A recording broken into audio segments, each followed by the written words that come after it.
Well, on behalf of myself and my two brilliant business partners, Scott Randolph. Scott, raise your hand. And Matt Luckey. You're really lucky you're going to hear from Matt Luckey today. We're just very excited to be here. Over the next hour, we're going to teach you some incredible financial concepts that just aren't taught in school. And to me, that's a shame.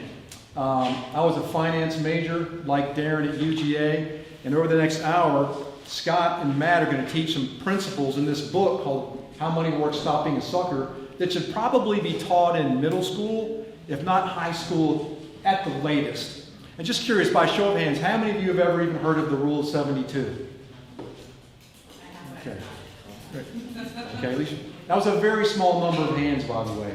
But what we're going to do, one of our business partners, Tom Matthews, 40 years in the money business. Do you learn a few things after 40 years? Make a few distinctions.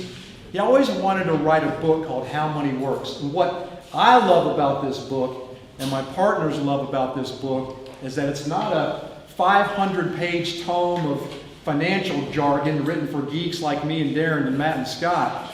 It's actually, this book is 100 pages, written in storybook fashion with colors and characters so that an 8th grader can consume and digest the basics of personal finance that just aren't taught in school. So do you think, is that a pretty cool thing? Yes. Would all of you like a copy of this book? Absolutely. Well, here's the deal.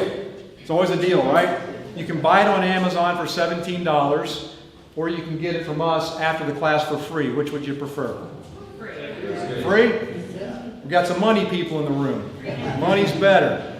So what we'll do, we'll have a fantastic class. You'll have a great time. Take some notes. But everything we present in the class is in the book. So you'll take this home with you. All we ask at the end of the class, we're going to hand you a simple one-page evaluation form. Just tell us what you thought about the class. We're always trying to improve. Tell us what you liked. Tell us who the best speaker was. Tell us what you changed. Tell us if you know of another organization that would like us to come in. We do these classes all over the Southeast. Tell us if you'd like to schedule a conversation with us about your personal financial house. So at the end of the day, we help people get their affairs in order, okay?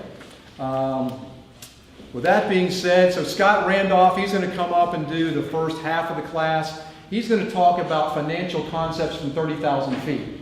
So the power of compound interest, the time value of money, the rule of 72, these things that should be taught early in life but are not. And then Matt's going to come up and do the second half of the class. The second half is money milestones, the 7 money milestones. And these are action steps that we must take. I don't care if you're Warren Buffett or if you're a brand new beginner. You got to take these 7 action steps if, which is the largest word in the English language, if you want to pass on your hard-earned wealth someday to your kids, your family, and not to the government. And who would you rather pass your wealth on to? Your family, of course, of course. Now, between Scott and Matt, they've got, I think, 53 years combined experience in this business. I call them all-knowing. I don't think I've ever heard them ask a question they couldn't answer. So, of that being said, please welcome Scott Randolph. Thank you very much. Wow, that's a pretty hard thing to follow there, isn't it? So, a free book here. Like you said, this has been out on TV a lot of different places, and we have a short little video I want to show you just to give you an idea of what it looks like out there. More than 5 billion people around the world continue to struggle with money and financial illiteracy. The financial industry is not set up for you to be educated and know what's going on. The less you know, the more they make. How bad is the financial illiteracy? It's not taught in school, so people don't know this naturally, right? So you grow up not knowing anything about it, you make a lot of mistakes along the way, and we're hoping to educate them and teach them how money really works so they can learn the cause and effect of all this. And it doesn't have to be generational. Break that cycle. Success is contagious. If you can start doing the things that successful people do, you can make yourself successful. Gain some financial literacy, learn how money works. How money works. How money works. How money works. How money works. Start taking responsibility and learning how money works. How money works. Stop being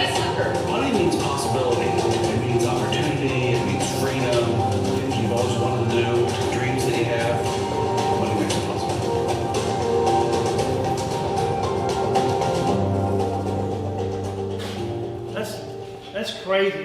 We brought that book out in December of 19, and a lot of people, what do they do when they get a book to take out and print? What do they go do on a road show, right? To go out there and do a book tour and try and get people to help them promote it. We've been on 275 shows in the last 3 years on a book that we weren't trying to promote to sell. We were doing it to use it to educate people. And so, anybody ever heard of CNBC? They did a little article on us trying to fact check us. They were like, wait a minute, these guys this can't be true what they put in there. And what you find out is they actually did some homework for us, and they listed a number of banks, their rates that they were paying in their checking and savings accounts. And you may have a few of these names that you recognize, maybe one of them's your bank. But the highest one was 1%. 1%. That sound good? Well, how about 0.01%? Isn't that crazy? Big names. I would say them all to you, but that would probably be bad to say those names right now.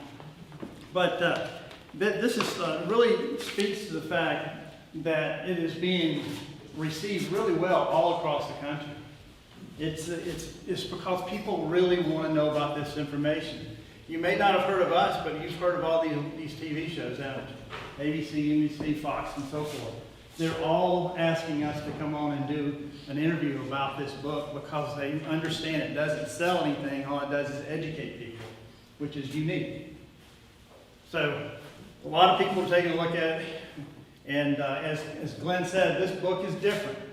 When we sent it to CNBC for them to look at it and do their article, they kind of started chuckling because we had these characters in it. It's kind of a cartoon style.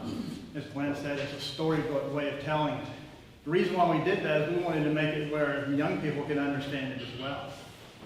And, you know, one of the things that we found out is most people can relate to somebody in the cast of characters.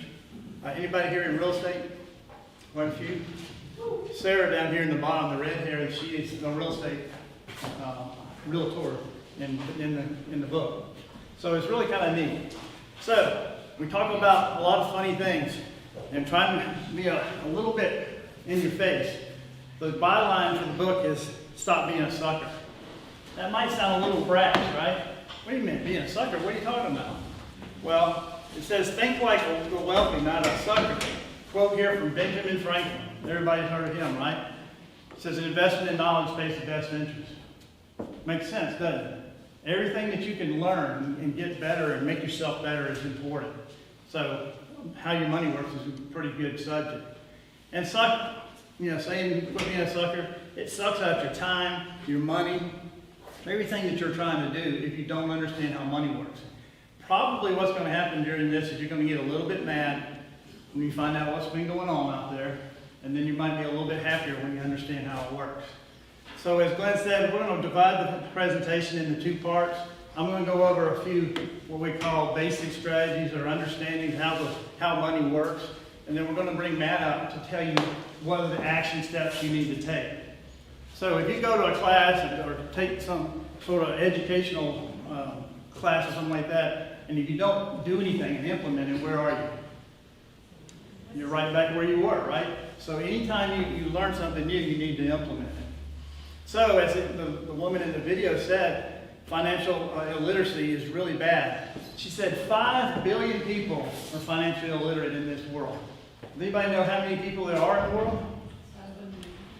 It just eclipsed 8 billion. So think about that. 5 out of 8 people really don't understand how money works. That's worldwide. And it's not like everybody in the U.S. is smart and the rest of the world isn't. It's just a bad thing everywhere. So 100 years ago, literacy was a problem. Everybody couldn't read. And we even have people today, Glenn talks about professional athletes who make a lot of money. Later on would say when they first did their contract, they couldn't read because they weren't educated well. That's really hard to believe these days, but so back then it was a big problem with just understanding how to read, and today it's financial literacy is the big problem. Everybody can read to the most part, but what do you do with your money? How do you understand how that works? This is kind of just a few data points that will probably surprise you.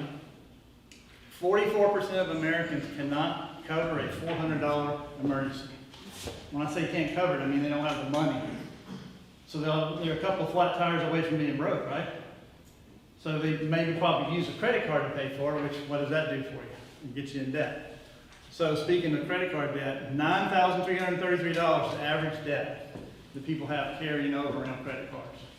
And over time, they'll pay $37,000 in interest because they're paying that minimum, right? They're not paying what they owe each month, they're paying the minimum. And then I spent 15 years in the retirement business. This is scary, and I believe it because I saw it. 1/3 of every American out there has $0 saved for retirement. That includes all ages, folks. I mean, it's really scary. So why are we in this point? How did we get here? Well, unfortunately, they didn't teach how money works in schools. Did anybody here learn about how money works in schools? No. Where do you learn? From your friends, your family, co-workers? Is that a reliable source to understand how money works? That's where we end up getting it. So only 21 out of 50 states teach some sort of financial literacy class. It's getting better. We hear of states recently, Ohio, Georgia, and Florida have all added a class in there. Unfortunately, it's very, very thin. It's usually like how to do it. Checkbook. Anybody use a checkbook anymore? We have one. Not yet. So what do they teach in all 50 out of 50 states? Anybody? They teach sex education, don't they? So something we can figure out on our own, they try and teach us. Something we need to know, they don't teach us. It's pretty messed up there. I hope there's not any teachers in here that I'm offended. So the first thing we want to talk about here is compound interest. Is simple interest or compound interest better? Compound. So as one of our characters here, Zoe, said, that's like making interest on interest on interest, and that's true. So as long as you leave the gains that you have in an account, you can continue to compound your interest on top of that. And that is one of the major things that makes money grow. Albert Einstein, pretty smart guy, said it was the most important mathematical discovery of all time. The eighth wonder of the world. That's a pretty big title to add to, compound interest, isn't it? But it's true. When you see it, you'll understand. He also had another quote. He said, "Those who understand compound interest receive it. Those that don't understand it, pay it." That's scary too. So here's a little chart.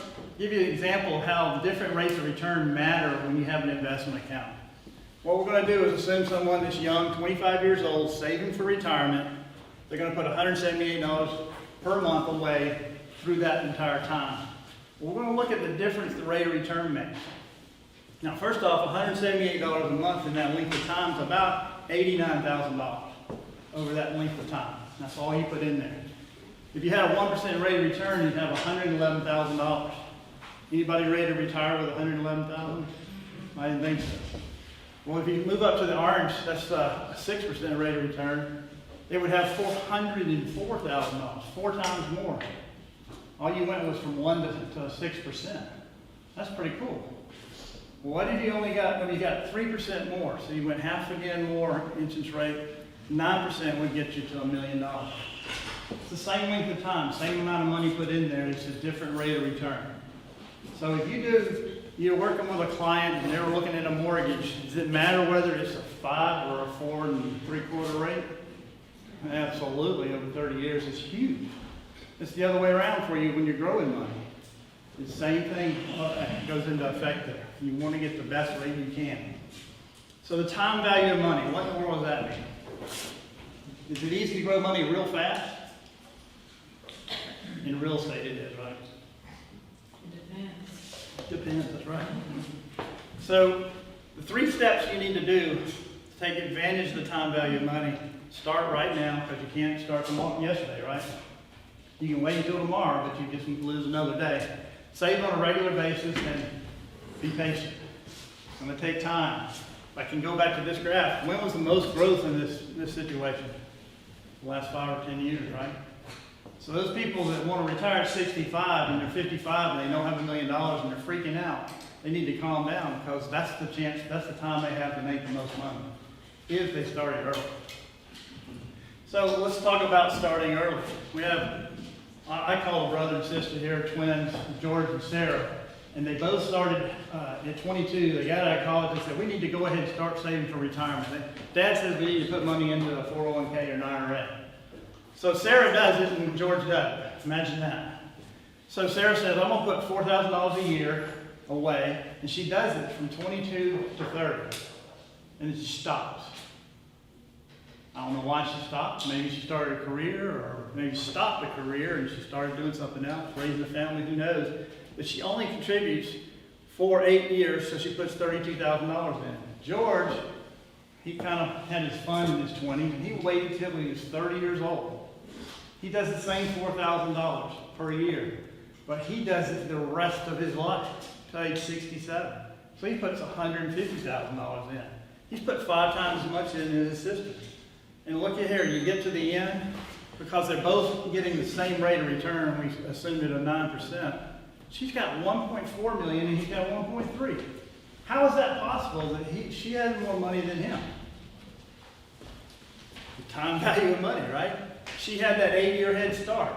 And if she just kept going and did the rest of her life, she would have had more like 3 million. But just that 8 years she did in the beginning, set herself up for retirement. Is that pretty cool? Who do you want to be? Sarah. I'd take either one, really, right? They both won. They both won, for sure. So, if you don't do like Sarah and George, and say you wait until you're 40, that number's going to change. You're going to have to put $730 a month away. That's a big car payment, right? If you wait until you're 50, it's $2,000. You can still get to your goal, but you're going to have to put more in there. So we can't go back in a time machine and do that. We can only take care of what we have today, or share it with people that are younger than us, right? Children, grandchildren, you can help them set that up. Certainly don't want to wait till you're 60, do you? This is a quiet class. It's okay to respond, by the way. The gift of the future. Anybody here had somebody in your family get a big inheritance? A couple people? Statistically, it says about 20% of people will get some sort of inheritance. I know I'm not getting one. I'm hoping I'm going to give one to my children, but it's very difficult to do. But is it really that difficult? Well, what if you wanted to leave them $1 million? You have a child or a grandchild, and you want to say, all right, I want to make sure that when they're at retirement age, they've got at least $1 million, which, by the way, in the future is not going to be very much money, is it? So choice number one is to say, I'm going to give them $1 million of my dollars. Is that easy to do? No, it's pretty difficult. That's why only 20% get some sort of inheritance. The second option would be to set up an account that would help them get there. And you don't have to have $1 million. Glenn, what the heck is this car slide in here about retirement? Oh, I know what it is. $2,500 on a car payment and $250 a month for 4 years. Does that sound reasonable? Maybe you bought one for your kids. I know I bought one for 3 kids, and I'm done with that. That's a reasonable thing to do, right? And you would do it for your kid. Well, what if you did that when they were born, $2,500 down and $250 a month for 4 years, and then stayed in that account until they're age 67? Same $14,500 you invested, instead of having a car, it's a depreciating asset. If this grows at 6.5%, they'll have $1 million. If it grows at 8%, it'd be like closer to $2 million. How cool would that be? Set them up. Maybe you want to tell your parents to help you fund your kids' accounts to do this, or something like that. So the rule of 72. This says abracadabra, it's magic, right? It's compound interest, another way to explain it. And one thing I want to point out here is this word here, rule. It's a mathematical rule that's been around as long as time. It's not going to ever change. You just have to understand how it works, okay? So, you take the rule of 72, takes that number 72, and you divide the interest rate you get on your money, and it'll tell you how many years it'll take to turn $1 into $2. So, if you have your money in that little bitty 1% account, like they were saying in the article, it takes you 72 years here to double. Anybody excited about that? Anybody going to be around 72 years from now? Possible. I'll get to that in a minute. If you got a 3% rate of return, wow, look, it's only 24 years to double your money. 6%, 12, 9%, 8. Wow, what have you got? 12%. 6 years, you'll have double your money. So the question is, at what rate of return is your money growing, and how many doubles do you have to get to your end goal? If your end goal is retirement, think about the years. You know, if you're 35 years old, you're going to retire at 65, you've got 30 years to go. Well, if you have 3% money, you're only going to double your money once, just a hair over it. But if you have it at 12%, it's going to double 5 times, right? How good is that? It goes crazy. So, as they mentioned, I'm going to go through the second half of our class that shows you how to implement these principles. It's not okay just to be exposed to this. That's not sufficient. You actually have to implement these principles in your lives. And so, in our book, we roll out the 7 money milestones. These are 7 areas of personal finance that everyone needs to implement in their lives. Now, you need to customize it to your situation, but these are the things that need to be on the top of mind. So what I'm going to do is for the next maybe 20 minutes is just kind of give you some highlights of each one of our milestones here, so you can be thinking about ways to implement this in your family's life. So milestone number 1, of course, is a foundational milestone, and it's financial education. You need to become a lifelong learner. In fact, the first 2 milestones here are what we consider to be foundational. We all want to grow money, right? We want to build our wealth, and we're going to get to that in our 6th milestone. But before we get there, we need to make sure we're building on a solid foundation. And it really does start with education. So, if it's not taught in schools, how are you supposed to improve your financial education? Well, that's exactly why you're here today. That's why you're going to get a copy of our book. As Scott mentioned, this class here is not behind a firewall. It's not behind a paywall. It's at howmoneyworks.com/Glenn Carver. It's on our website. And on that website, we have a dozen other presentations in multiple languages that talk about different topics. We also do a weekly blog where we talk about timely financial topics, so you can see what's going on in the real world and any adjustments you might need to make to your plan. So become a lifelong learner. And then the second part of this is we would encourage you to work with a financial professional. The language of the financial services industry has changed over the last 15 to 20 years. There are new products, new services, new approaches that simply did not exist in the past. And along with that comes a new vocabulary. Well, you need someone who speaks that language. Now, we want to be very clear here. If you're working with someone who you know, like, and trust, and they're doing a great job for you, we want you to cherish that relationship. That is all too rare. But if you don't, if you're either not working with someone, or you don't know them, or like them, or trust them, maybe you're not sure they're doing the absolute best job for you, or if you just would like a second opinion, we'd love to have a conversation about how we might fill that role for you. Now, milestone number 2 is proper protection.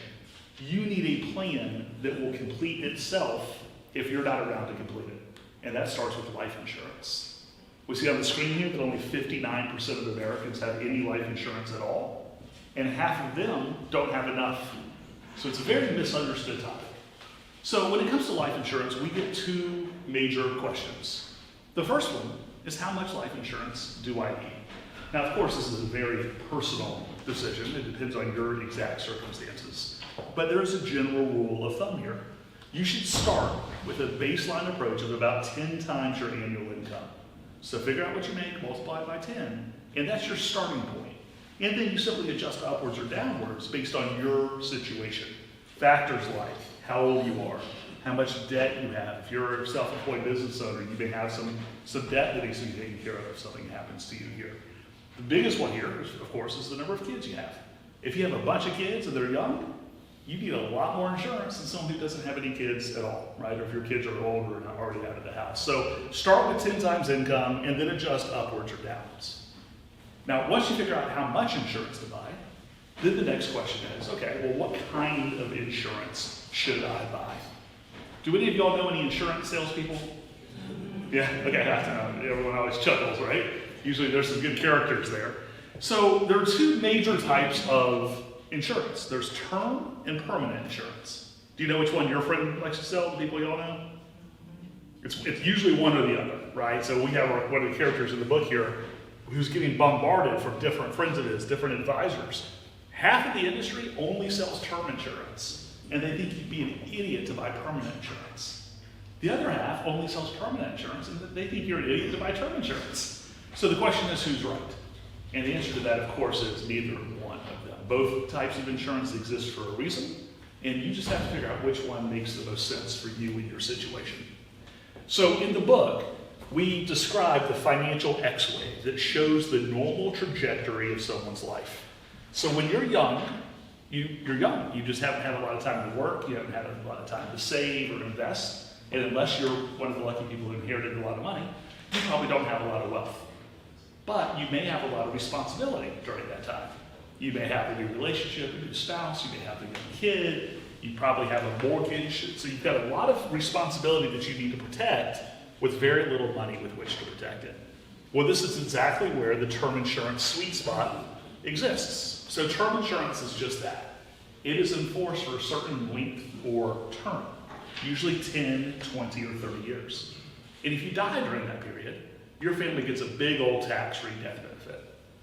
But the thing is you're not very likely to die during that period. You're most likely statistically going to outlive that period. In fact, only 1% of term policies will ever pay an actual death benefit. That's what the people who only recommend permanent insurance point to and say, well, why would you own term insurance if there's only a 1% chance that it will ever pay out? Well, I'll tell you, that's exactly why you would want to own it, because it's so unlikely that they'll ever pay the death benefit. They don't charge you very much for the underlying insurance. So this is why this fits in here, because you get a lot of insurance for a very little bit of money. And then, as you get older here, you're hopefully going to increase your wealth, and hopefully your responsibilities are going to decrease. Your kids are going to get older. Hopefully they actually move out of the house when they get older. I hear that's a challenge these days. Your mortgage balance is going to go down. Maybe you pay it off.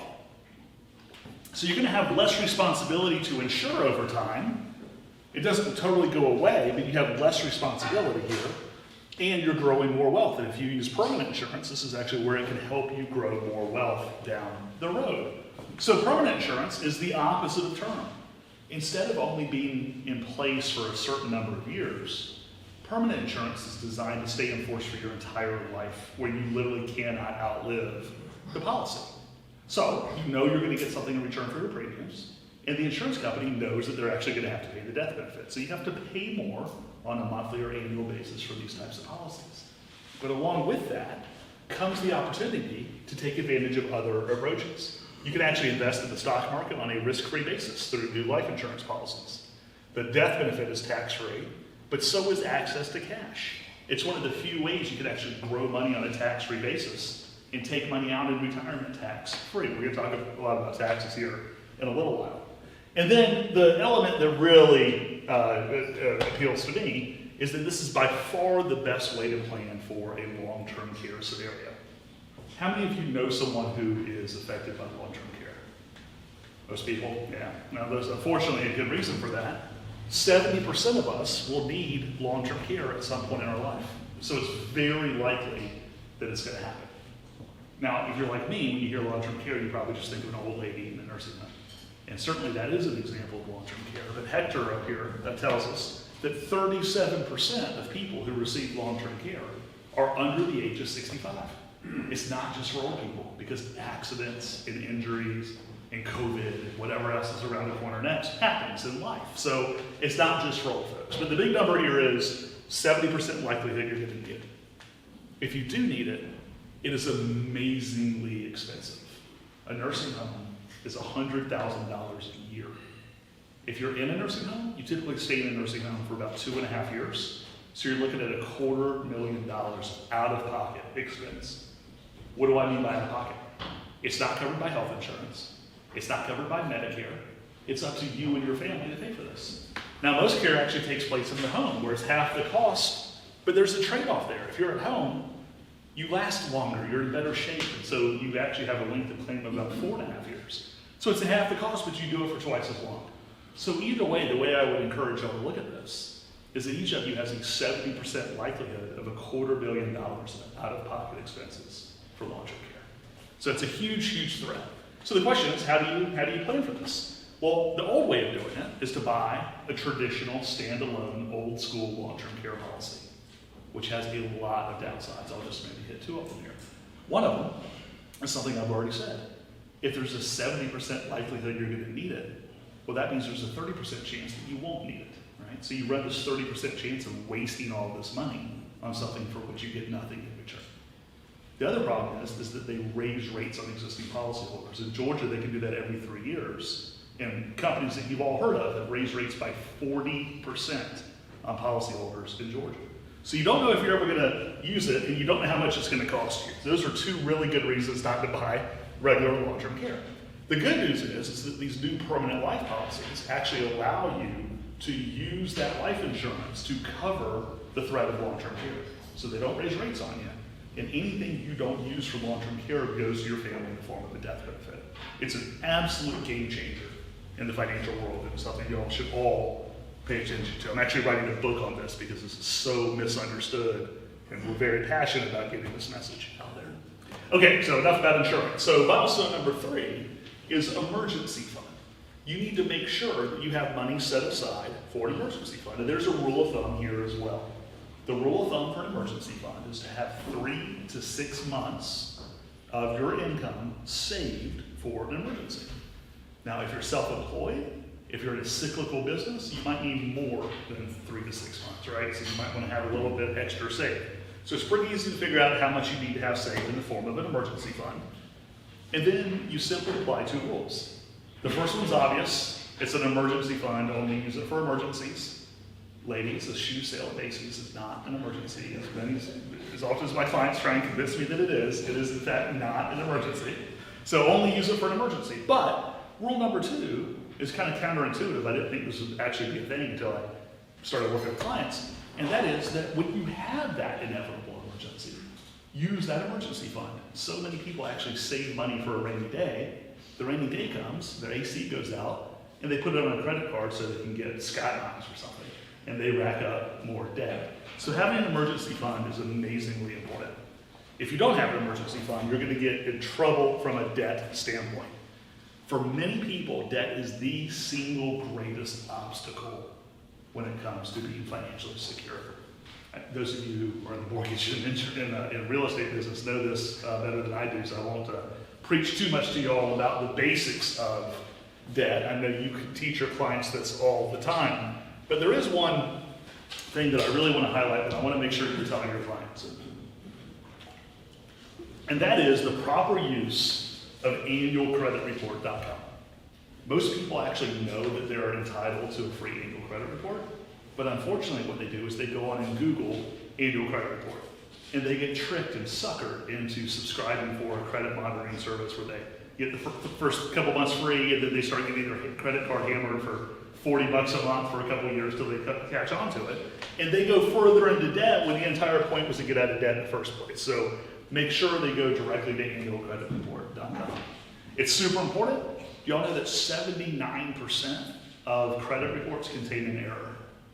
Right? That costs you money when you go to get a mortgage or another big purchase. So if someone has a big purchase coming up, they need to go and check all 3 credit bureaus at once.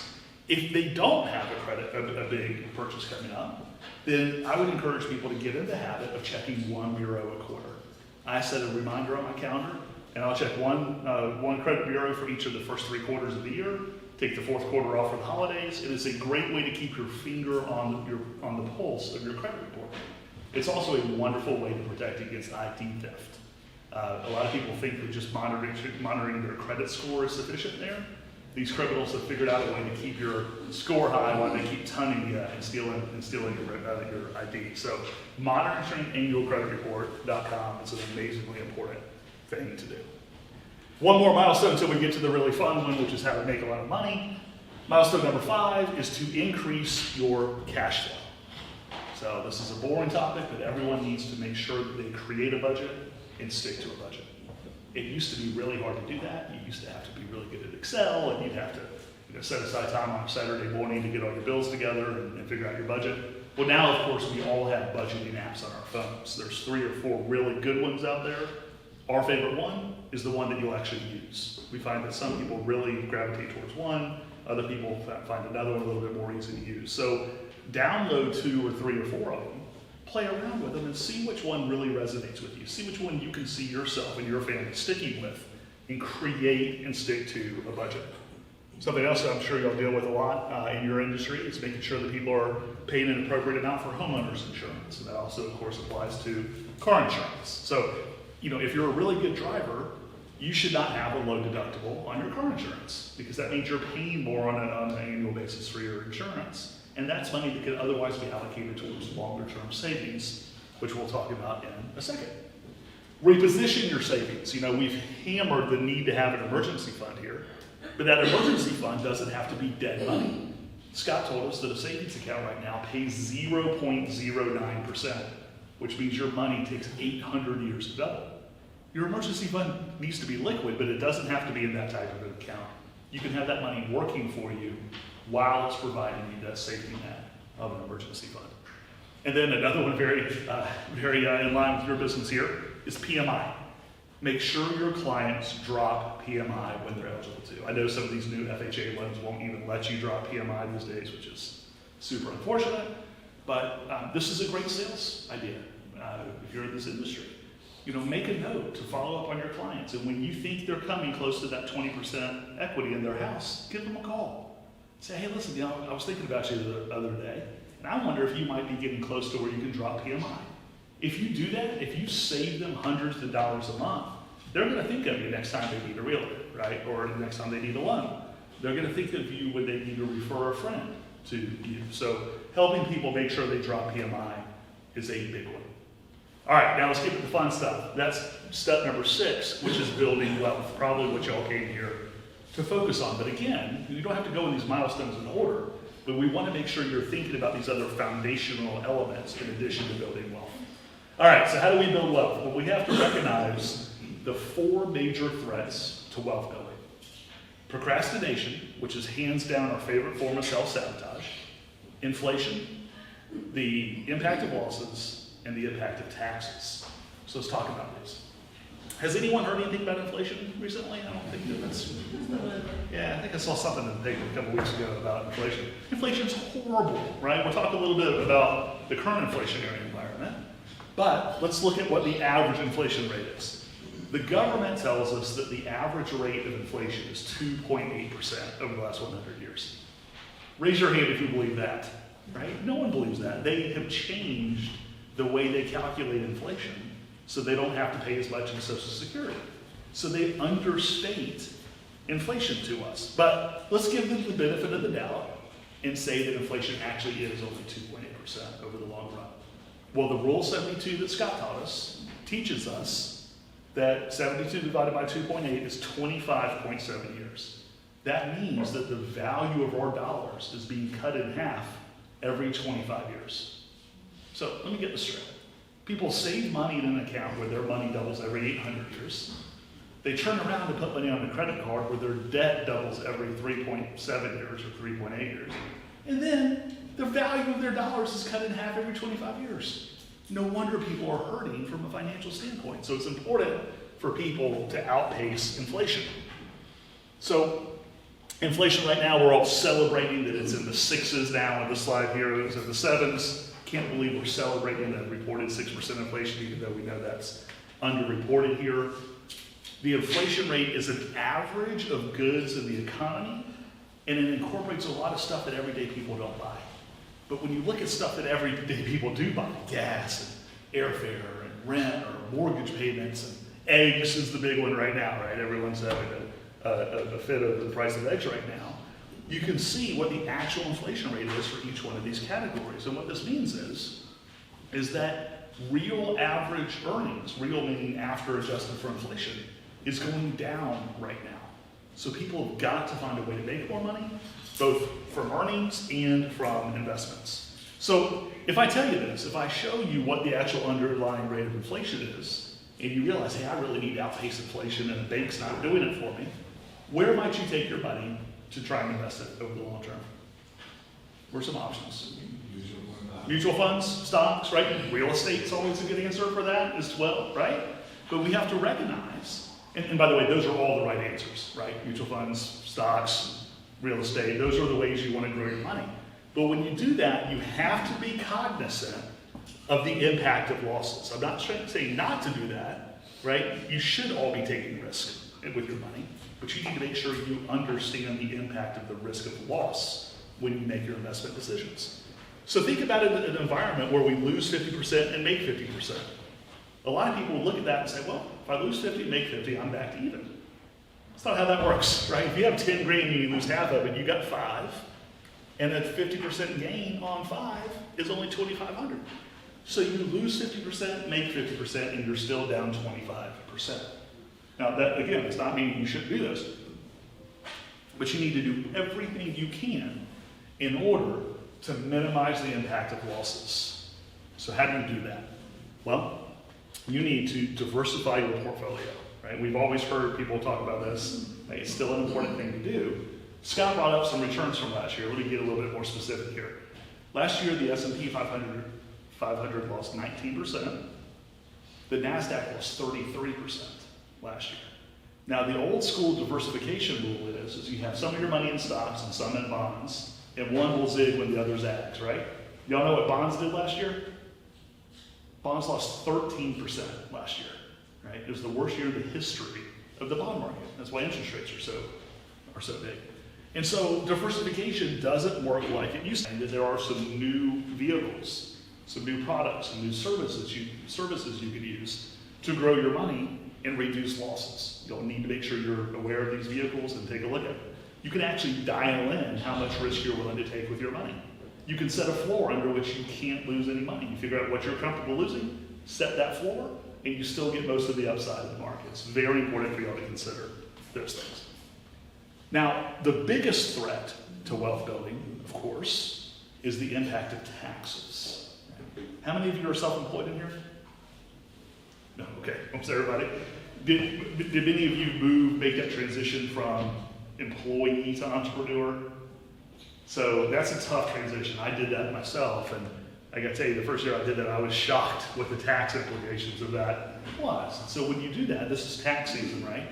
It's very easy for us to fall in the trap that this is as bad as taxes get, right? We all pay way too much in taxes. It's horrible, but this is not as bad as it gets. In fact, I'll tell you, I think this is probably as good as it gets from a taxation standpoint.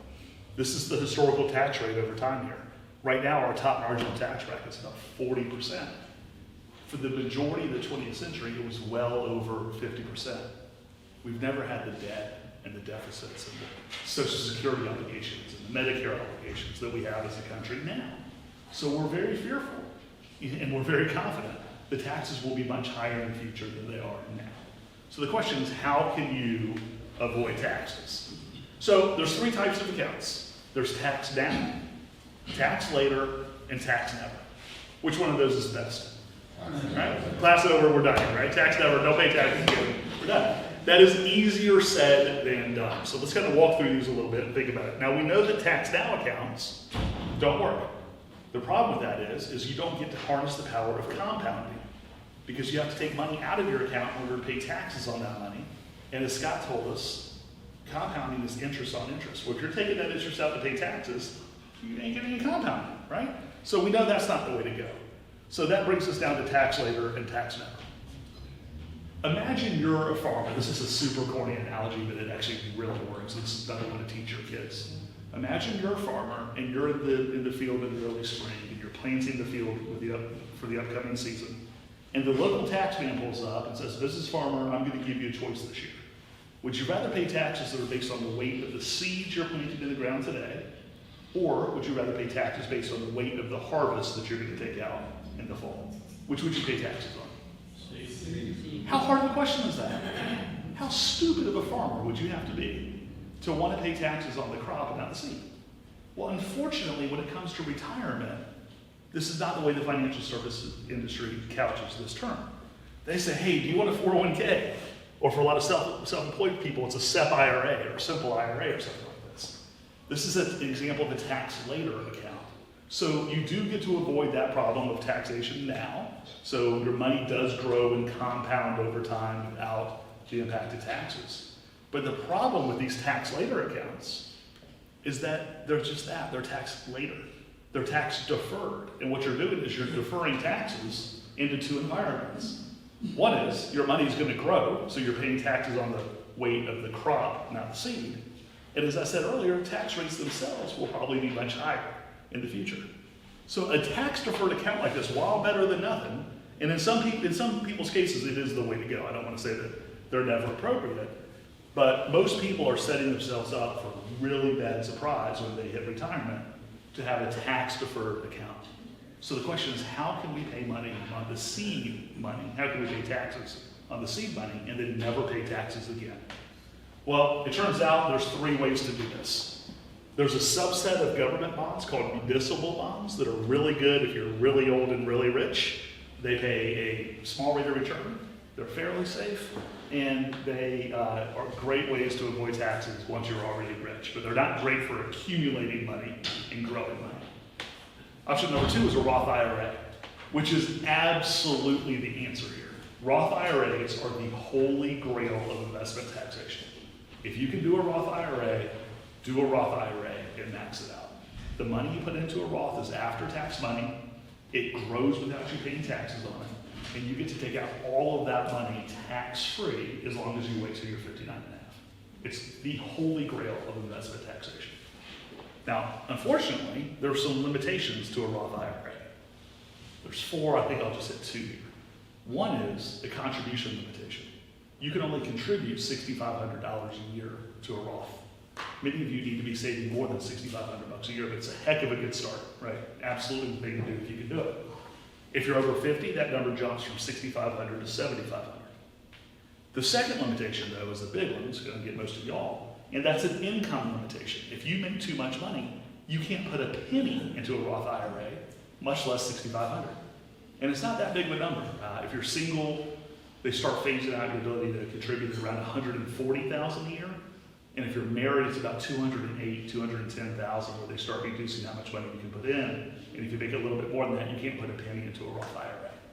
So do it if you can. It's absolutely the thing to do, but many people can't. Now, right now, until they pass the next tax law, there's a little bit of a backdoor. You're on this. You should come up and do this. You're really. We have one of the participants here who's on top of this stuff. I appreciate that. So a backdoor Roth IRA. There's a way, if you're making too much money, to get around that rule here and sneak money into a Roth IRA. I would say most people don't qualify, but many do to do a backdoor Roth IRA. So look into that if you can. Roth IRAs are the way to go. And then the third way, as I mentioned earlier, is permanent life insurance. The money that grows inside of a life insurance policy is taxed like a Roth IRA. It is after-tax money that goes in, and then you pull all that money out tax-free. And you actually don't even have to wait till you're 59 and a half to access it. So however you do it, find a way to get money in a tax-free account. And then the last part about building wealth is to make sure you don't run out of money. 85% of Americans strongly agree that having a guaranteed income stream in retirement to supplement Social Security is extremely important. There's a study that's done every year that asks people, are you more afraid of dying or running out of money?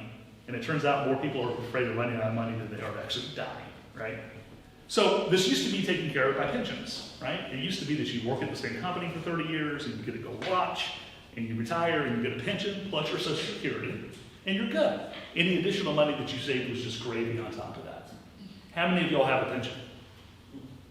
Not a single one. Less than 8% of Americans are covered by a pension plan these days. So pensions are all but a thing of the past. The good news is that there are personal pension plans that you can put in place. You can take an old IRA or an old 401k or money you have at the bank and create your own personal pension plan. So if you're approaching retirement, you need to think about that as well. And then to bring us home here is milestone number 7, which is wealth protection. After you've done all of this hard work to put this plan in place, you need to make sure the money goes where you want it to go. Did any of y'all see that 60 Minutes on Prince a couple years ago? It was actually a really good piece. I really actually didn't know that much about Prince, but they showed that his family, his closest friends, were his bandmates. When he died, he did not have a will. His estate was $150 million with no will. And so that talks about, that 60 Minutes piece shows how his friends and family are fighting at each other's throats to get his money here. That's not what he would have wanted, right? Aretha Franklin's the same thing. $80 million estate and no will. So the moral of the story here is that seniors are horrible at estate planning. But it turns out the rest of us are too. 64% of Americans don't have a will. Each one of you needs to make sure you have a will. In fact, there's 4 documents you need to have in place. A will, which tells people where you want your money to go when you die. You need to have a living will, which tells people how you want to be treated if you're alive but incapacitated and can't make medical decisions. Along with that comes the HIPAA release form so that doctors can actually tell your power of attorney what's going on in your life so they can make that decision. And then you need a financial power of attorney to make sure that your money is taken care of if you're not in a position to make those decisions. Now, it used to be that it cost a couple grand to sit down with a lawyer to get these 4 documents in place.